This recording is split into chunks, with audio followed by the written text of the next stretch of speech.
Well, hello and welcome to another edition of SAFC Fan TV Extra Time. These weeks are flying by with these episodes. Joining us tonight is Mr. Mike Chappell. Mike, evening, mate. How are you? Not so bad, not so bad. Better moods this week, much better. So, what a different 7 days, mate. I'm not even 7 days. Not even that. Not even Ask me again Wednesday. Also on the short night, we've got Mr. Conrad Lee. Good evening, sir. How are you? Yeah, not bad, mate. I'm hoping that this time when we actually get finished and we wrap up tonight, that we don't get half an hour, sit down and go, Jesus, something else has happened. Shall we all log back on for another hour? Well, it'll be all look that somebody will be appointed. We'll have to jump back on again. Exactly. They love a 10 o'clock on a Monday night. Isn't they? Aye, so stand by your bed, I suppose. But just Exactly. on that. That would be funny 2 weeks in a row. That wouldn't it? Yeah. It would be a live show. But just on that, I don't know if you've seen the betting today, but apparently Will Stills had his interview with you. I don't know how far it's true, but that was the rumours. And since then, he's been backed in from 7-1 into 9-4 favourite. So, what's your thoughts on that? I mean, Conrad, you mentioned Mr. Still on the show last week, didn't you? And I actually, there was a little bit of me on the Tuesday when I saw all the people coming in. I was like, I named half of these, and they were like, sitting there going, bloody hell, they've either listened to me or I'm just, I could be one of them. The only one that was missing was Michael Beale, I think, from my sort of like the ones. I said to someone at work this about him, and they were like, I think he's the sort of next sort of like level up for us. He just seems like he's a bit of a character about him. Bit of personality, which is maybe what we were missing under Mowbray. Not that he isn't a character, but it's just, I think it was like I said, and it's very, very early to say this, and it could not go this way at all. But do you remember Jose when he took over at Porto and that sort of arrogance about him and where that came from? It feels like, could this be the start of something like that? The way he talks to his players and the way he's like, fucking 3 points on Saturday, and then it's fluent French. It just feels like there's something about him. And it might go horribly wrong. Usually does with Sunderland managers, or they usually leave when we think they're really good. But it just feels like there's something about him, as well as he just makes teams win. And I'm all for that. Well, I've done some research just on the ones who were in the top 4 or 5, and for me, it's a no-brainer. Yeah. If last week Sable was first, wasn't he? Yeah, Sable was first. Now you bring up some of his stats, Mike, or something where like there was a club and they'd won like 1 in 13. He came in, he won 8 out of 9, left, and then the next guy won 1 in 13 again. Yeah, it's like, well, what happened there? It's on the if anyone's watching, it's on the shorts on the channel, I believe. But I can't remember the exact numbers. But he came in and did a 11 match stint, and it was 9 wins, 1 draw, 1 loss. And the manager before and the manager after had a terrible record. So it's like they had a caretaker manager for 12 games. He was successful, so they got rid of him. It's very Birmingham. Yeah, very Birmingham. Oh, it's funny because it's not us. You're right, but I mean, let's hope the club for once do something sensible and get the one who's the most. Well, someone said this is really their proper first managerial appointment, because they sort of put Alex Neil in because they got rid of Johnson, really, and it was just who's here to steady us through the end of the season for a promotion charge, and then sort of we'll go into the next bit with him.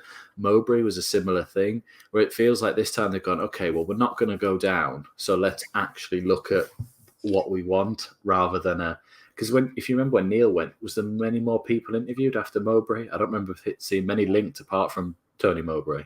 Well, wasn't Roy Keane? Was that before Neil, or was that after Neil? That was before Neil. But like when Neil left, I mean, I think they sort of went right Mowbray. Like that was. And I think just he started one of the games, hadn't he? Straight after the getting rid of, he'd gone, and I think I think they know who's next. They always have their eye on, just in case, who's our contingency plan, which is a smart move. But it feels like they didn't have that this time because they thought, well, we can afford time to look. We're going to be all right. I mean, I don't know whether you've also seen as well, but there's been quite a bit on social media around Mike Dodd. So he wasn't even in the betting come Saturday morning, we beat West Brom. He's then 10-1. He's now 4-5-1, fourth or fifth favourite. If we win tomorrow, is there a chance he gets the job at the end of the season? He's 8-1 on Sky right now. Is he 8-1 now? Yeah. He strikes me as. Do you remember when Sabrasia took over from Keane, and everyone was like, "Oh, this is great! It was freedom. We can do what we like." And in about 5 or 6 games, it would all go wrong, and there'd be some that you just wouldn't be able to get him back on side, and that then would be a bigger job for somebody else. You'd rather get this guy in now to assess the squad and what he wants, which I know they don't really get what he wants, but like assess them anyway to sort of go, okay, in summer I want this.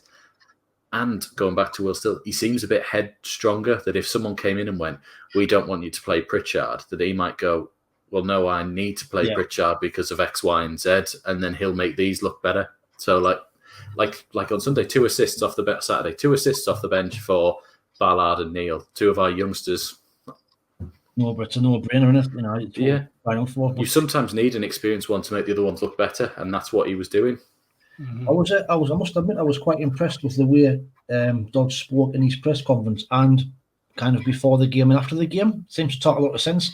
I mean, I know his first spell in charge was a bit disastrous, but he even said himself he was kind of chucked into it. Like this time, chucked into it, and he wasn't even looking after any of the team at that point, though, was he? No. Yeah. I mean, Proctor were kind of joint, weren't they? So this time he's had a bit more time to prepare, and he even said they've prepared for the next 3 games, which is, fair play. I mean, I was quite impressed with how he spoke, but like I say, I still wouldn't give him a full time. But I would definitely. No, he's not my choice, but yeah. No. You think he'd make a good assistant manager to someone like Will Still? In and around the coaching staff for sure, like. But we'll see what tomorrow night brings, of course. I always like having someone from the club or from the area in the coaching staff, just to sort of hammer home what it means to a manager who might not get the area or get it. Do you know what I mean? A bit like when I think Keane brought some players in that knew what a derby would mean, and then you'd have who else was it? There was somebody else.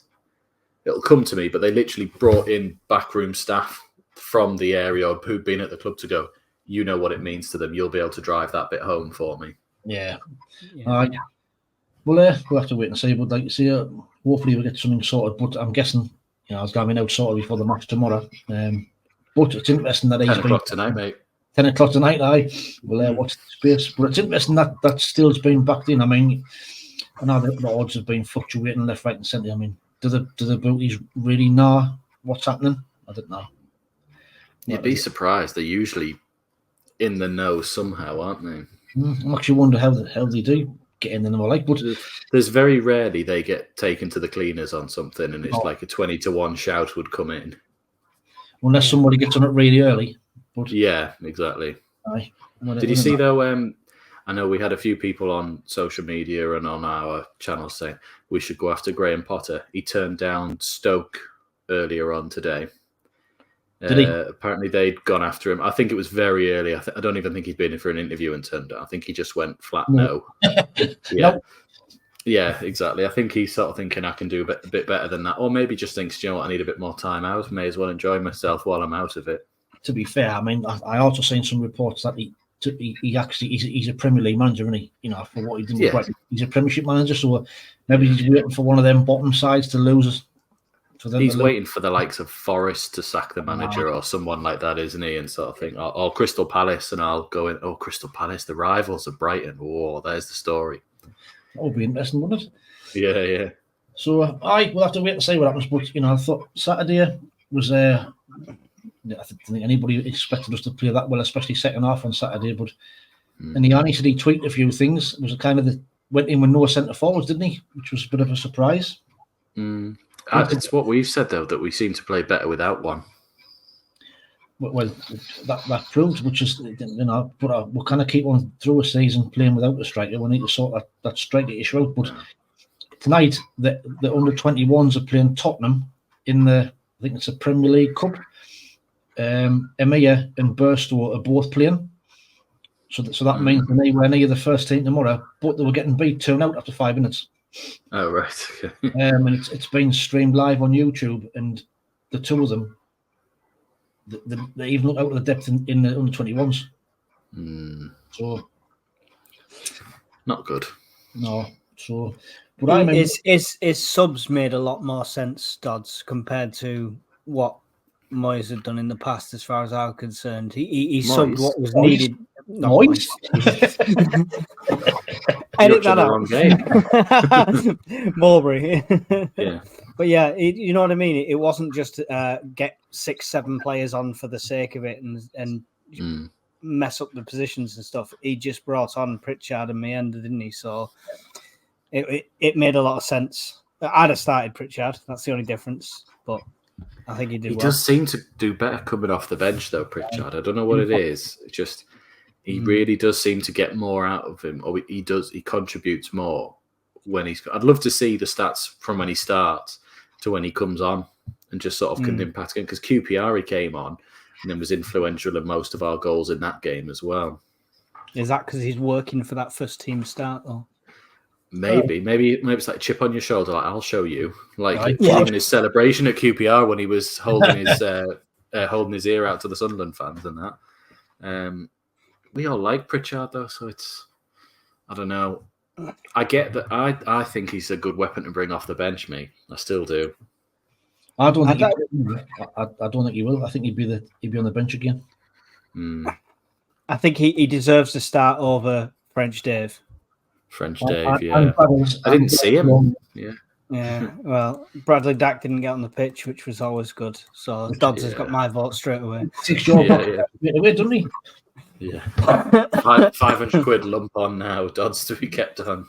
But the thing is, if we do beat Leeds tomorrow, you know, is he actually worth a shout? No, I don't see it. Like, I think that would scream to them a bit like oh great, we don't have to do anything, nice one. And that's not the sort of message I've been getting off them for like 4 years. I think they're very clear on what their thought is and what their sort of plan is. So even if Mowbray got us promoted, if we'd have been in the position of one of the bottom 3 teams now in the Premier League, I think he would have gone. Yeah, just because they'd have been like, right, well, we'll make our decision now. The worst manager can have 2 good games, so you can't base it off that anyway. Yeah, I know they are two hard fixtures. I get that, but he's not got that managerial experience that we need. And I know that we're going for young managers, but they've still at least got a proven record and got something to bring in. Well, that's it. I mean, about still, even though he's only 31, I think he's been studying management since he was 17. So he's been like 14 years. Playing football manager as well. Football manager. What I like is on his career still, it's not just like, oh, he's been a coach and now he's had a chance of manager. He's worked up. He was like a video analyst and then went on to being a scout and then went on to being a coach. And he literally, every club he's been at, he's stepped up each time. So he's obviously going in there without a credential saying, look, I'm a wonderful manager, off you go. He's gone in and proved himself every time to step up. And being that video analyst role is probably really good at him seeing what players bring, even if it's not an obvious thing, like, you know, like when you're talking about like progressive carries or touches in the final third or just anything like that, he'll be able to go, well, he'll probably be really into all that, which is probably what Speakman is as well when he's identifying targets. So that's probably what they're looking at as well, that his model of how he picks teams matches their model of how they're picking players. And he'd help the young lads, and wouldn't he? He helped the young French lads. He speaks, you know, multiple languages, so that's going to help as well. So I think he just seems like he'd give some, like I said, because he just give them some confidence, I think, and he seems like such a strong character that I hope it sort of rubs off on them a little bit. I mean, technically, it's a cracking opportunity for him. I'm not trying to like be big-headed about the club, but to manage in the Premier League's got to be an aspiration of a lot of managers, and he's not going to get a Premier League job this year or next year based on his experience. But if he wins the league in France, but if he could take us up this year or next year, he's got that, and he's stepped straight up into that level. Even if he playoffs this season, playoffs again season after, and it just doesn't quite fall, and then it seems to be that the narrative is if they just put a bit of money in, they could do it. He's still going to look an absolute worldie just for he did this without money, and someone will take a chance on him. Aye, that's it. it's got to improve his reputation. I mean, on Sunday, I think Sabil's team and his team, they played each other on Sunday. I think Nice beat them, I think 2-1, didn't they? Let's have a look. Is it Nice and Rems or Remis or whatever they're called? Nice and Rems. I'm sure they played each other at the weekend. Yeah, it was 2-1 to Nice, yeah. Oh, well, I didn't realise that was the two managers like that, but yeah, you're right. Well, he's assistant to Nice, Sabil's assistant. Oh, Sabil's assistant, yes, and then Will still was the manager, yes. Right, so Farioli's the actual manager, isn't he? Is that the one that they tried to get in summer under the Mowbray, under Mowbray's nose type thing? Before he went there, aye. So, I mean, if they were linked with him in the summer, it just shows the kind of know what they were doing based on what he's doing now, I suppose. But we'll have to wait and see. But on Saturday, what was your actual thoughts on the overall game? I fell asleep watching it. It was a little drab, the game. It wasn't exactly an absolute screamer, and I got an afternoon off whether my son was at the grandparents for the evening. So it was one of those, I was like sitting on the settee and then it's just and I saw Ballard's goal because it just perked me up just before I fell asleep. I went, oh, get in, nice one, 1-0. And then I was half asleep and I heard, oh, and he scored and West Brom are back in it. And I was like, sort of looked up and I went, oh, it's 1-1. And then I went, oh, I've missed a goal here. Like, completely had missed Dan Neil's goal and was like, oh, right, well, never mind. We've won in the end.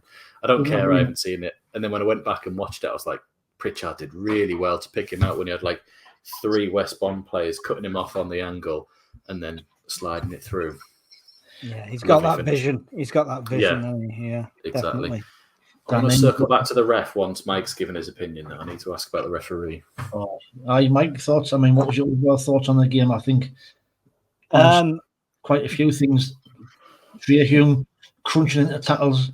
Obviously, Ballard crunching, killing people. Defensively, I think we looked a lot more confident, which is a surprise that we didn't drastically change the formation and they didn't drop 09 or anything like that. But just generally defensively, we looked a lot more solid. People were getting back when they needed to. There was good cover when Ballard was forward. It was just, it worked. It seemed to work a lot better. Yeah, and that's. I think the reason for that is we stopped doing that stupid inverted fullback thing where he had Hume and Huggins trying to get into midfield and we kept getting caught out. He stopped that and it worked. Like you say, he kept assisting his wingers, didn't he? He stuck with it meant Hume could help Clark and Huggins was helping Robert. It was a lot better. The referee.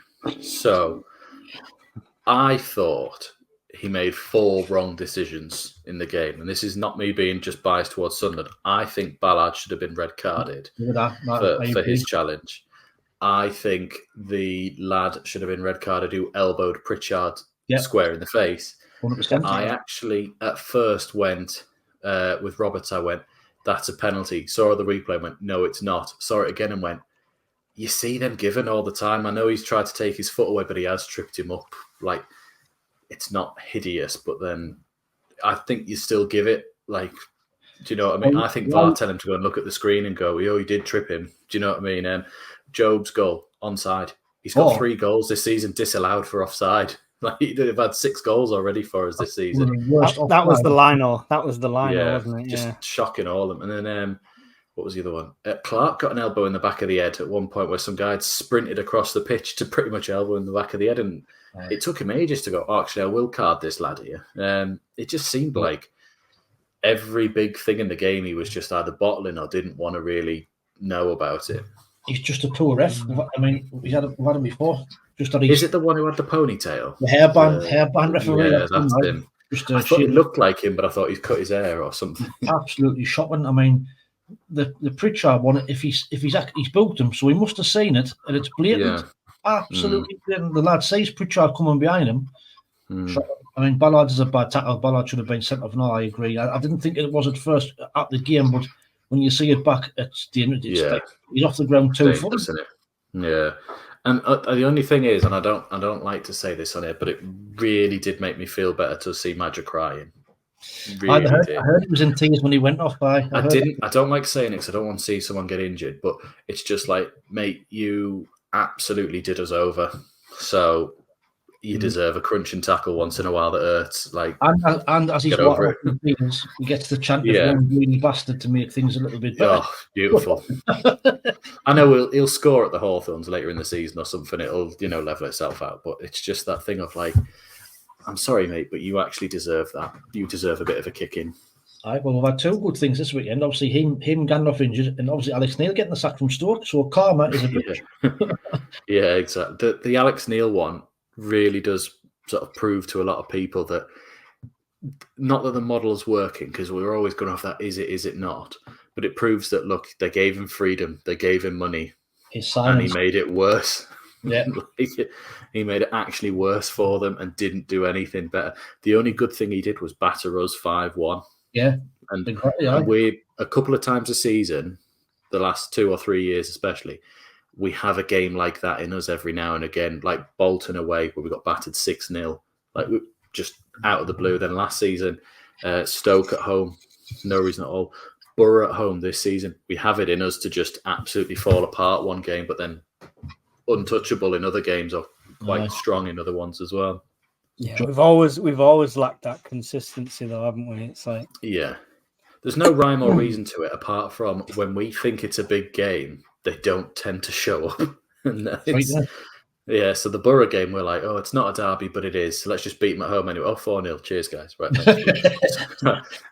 Alex Neil's back. Right, we're going to show him. We're going to show him what's wrong. 5-1. Cheers, lads. Thanks for that one there. Biggest away following Bolton. We're trying to push on to the top two. 6-0. Right, nice one. Cheers, mate. Yeah, done that, just what he wanted, Yeah, and then like Rotherham as well away when we lost 4-5-1 last in League One as well. Just remember that.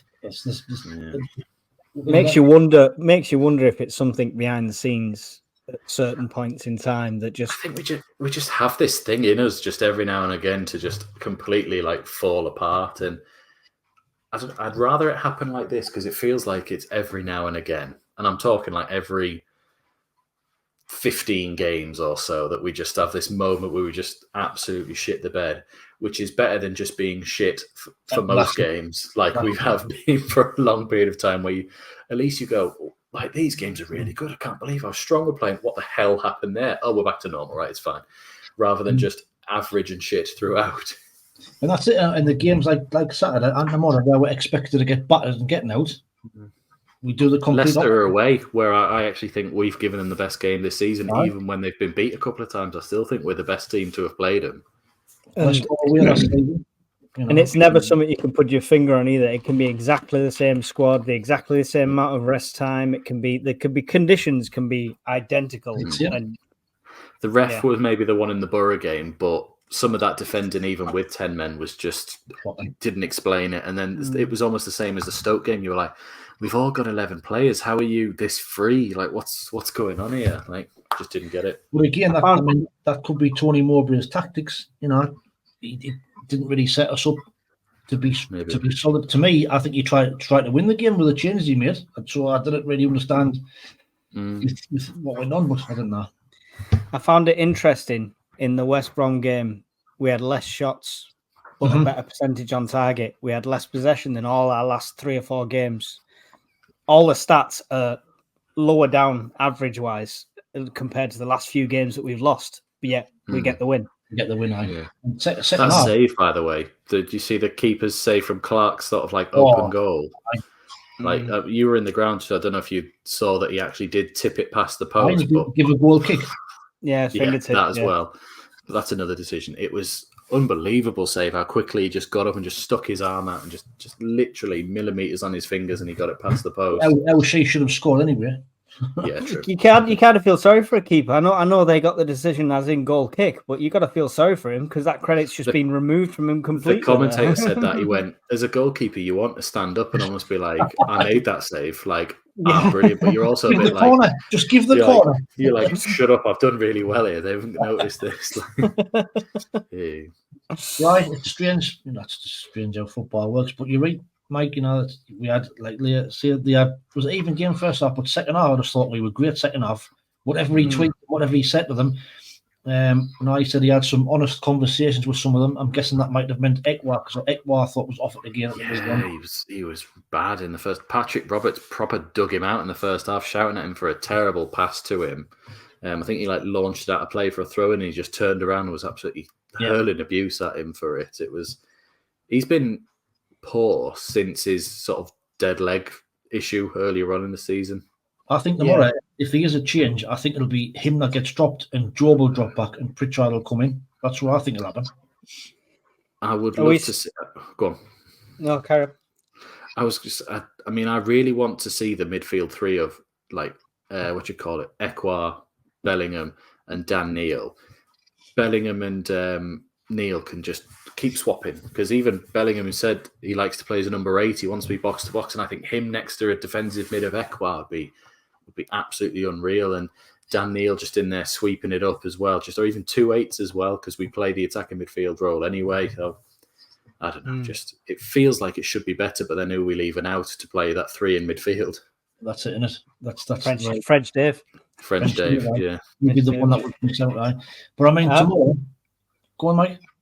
Yeah, I was just going to say with the Bellingham thing, I don't know if you thought the same, but I mean, the last 3 or 4 games before West Brom, I've been like, he needs a rest. He needs a rest. He needs a rest. But he seemed a lot more switched on in this game. Whether not just going forward, like getting back to defend and everything, he seemed a lot more switched on for this game than he has the last 3 or 4. No, I noticed him a lot more in the first half. Second half, I didn't see him as much, but yeah, I definitely noticed him loads more in the first half, and he led the line very well and should have scored and did score. He was unlucky, cheating referee. Yeah. But tomorrow, I mean, obviously it's going to be an even harder. Do you think we can get a win tomorrow? Quick look. Where's the league table? I need to have a look. You go first, Mike. You're third, aren't they? I think. Well, I think I predicted. My prediction was a loss for the first one, a win for the second one, I think, in the original show. But I still think we'll push ahead, and I think if he carries on the way he's doing and the consistency, and they all looked a lot more comfortable, I think we can get a win at Leeds. But it's going to be a scrape by one, and it's our ground, isn't it? Yeah, it's all dependent on 09 and Ballard. That entire game is going to be dependent on how solid they can be and how disciplined they can be in that back four. Well, he was saying in his press conference that he's prepared for the next 3 games. So that was Saturday, tomorrow, and Bristol City. And he said the squad will be utilised. So this will kind of show if he's kind of tactically, aware where he might change it completely. Because I watched them a few times this season, and they reckon they play like a high line. So does it then make sense to play likes of Mienda and Pritchard to try and play them balls through something different? Maybe. I sort of think we're set up better to play the teams that attack us, like we saw with Southampton. It's just and even West Brom had a bit of a go at us as well. Ipswich, all right, they caught us off guard and they seem to be doing an absolute madness, so you can't really sort of count that one as well. But Leicester attacked us and I thought we gave it just as good. So I don't think we'll win, but I think we'll give as good as we got, maybe sneak out a draw with them. Well, I think you would take a draw, wouldn't you? I think against them. Oh, yeah, absolutely. If he's doing it tactically, I think he'll do what Cardiff did to us. I think he'll try and park a bus. Frustrate and counter. Yeah, pretty much. But that's my worry, because I don't know about you, but watching Sunderland park the bus is just... This never works. Never. I don't think we've ever been very good at parking the bus. Even in any game, I try and think of where we've had to. It doesn't usually end well. No, wasn't it? Was it Jack Ross? I think it was, or I might have been. Every time we went 1-up, and it got like 60 minutes, Jack Ross would put an extra centre half on, and every time draw 1-1. It was But big teams we've beat in the past, I know you're talking completely different players and caliber and stuff, but when we beat the likes of United and stuff like that, it's been because we've not parked the bus like that. We've gone at them.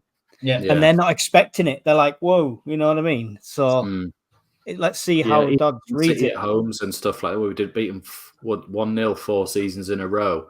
Yes, they were all over us, but I wouldn't say we parked the bus at all. I think it was just we countered and we took our chances when we got out. We definitely don't sit back and frustrate as much as I think we do. I'm trying to think. I can't think of any game. I'm really struggling to think of a game where I think we didn't even bother. We just sat back and took the draw. Took the draw. Well, we can't sit back and defend full stop for the game. So can't defend when we want to attack, really. But I think Mike's probably right though. I think we'll be a little bit more conservative tomorrow. I think we will try and probably catch them on the break a little bit more. But we've got the players to do that, so I think that it sort of suits us well. I think. I know they've got a good forward line, but defensively they're not that good. So they're a bit like Southampton. They rely on all the forward players clicking. Well, it's Farke, isn't it? He's an attacking manager, so I think they'll definitely come and think we'll have a go here, separate ourselves out from the pack. Yeah. Well, I mean, we've got to get the win to maintain any sort of position because Cardiff, Hull, and Preston can all leapfrog us. Cardiff are playing Birmingham, so they're going to win. So you've got like you drop into potentially 9th, 10th without a win. So it is a big game. It is. Yeah, I know it's early in the season, but we're 20 games in. We're getting the halfway point here. So. We'll take a draw. Score predictions quickly before we wrap it up. Mike, score prediction for Leeds? 1-0 Sunderland with a counter. Is that because it's the 73 anniversary? The 60 year? 50 year? No, it's because I'm trying to be consistent. I think that's what I predicted last time. Conrad, go and do a score prediction. Desmond. 2-2? Yeah, that's him. That's the fella. Yeah, Desmond 2-2. 2-2. I think we maybe take the lead. They'll get 2-1, and we'll steal it back. I've gone for a 2-1. I think if we play as well as we played second half, and he gets his tactics right, then I think we might just sneak it. But who knows? We'll have to wait and see. But right, that's all we've got time for. So another show's flew by. Flown over. Oh, didn't hear what you said there. Sorry, what did you say? Mike, do you want to say your farewells? Oh, yep. Well, thanks for watching and listening and tuning in. Don't forget to like, subscribe, and share with everyone you know. Nice one. Conrad, top that. Exactly what Mike said. Mike 2.0. Yeah, exactly. It's so good. Just do what he said. Right. On that note, like I say, please like, share, and subscribe to the channel. Watch out for the shorts that are coming up, and also watch out for Thursday Night Live, where we'll hopefully be previewing or reviewing 3 points against Leeds. But until the next time, we'll see you later. See ya.